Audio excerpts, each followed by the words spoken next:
Okay? Pangalawang paalala ko is yung pag-iingat nyo. Ha? Sunod-sunod din yung incident na may mga tinatamaan. Ha? Sino nakabalita dun sa nangyari sa Ayala Alabang? Yung anak niya, ha?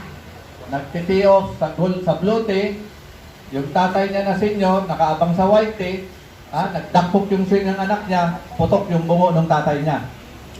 Ha? Major operation yon, ha? Brain surgery. Kasi bumaon yun. Kumbaga, kung nakita niyo yung picture, buka talaga yun. Ingat kayo, ha? Doble ingat. Ha? Huwag yung pagpapalo yung player. Kampante-kampante, kagat-kagat ng damo. Ha? Eh, ugali natin yan eh. Nasa ilalim ng puno, presko. So, situational awareness, ha? Tingnan yung mga player sa paligid natin. Kasi pag aksidente, pag uraga, hahanapin ka ng bola. Correct. Okay?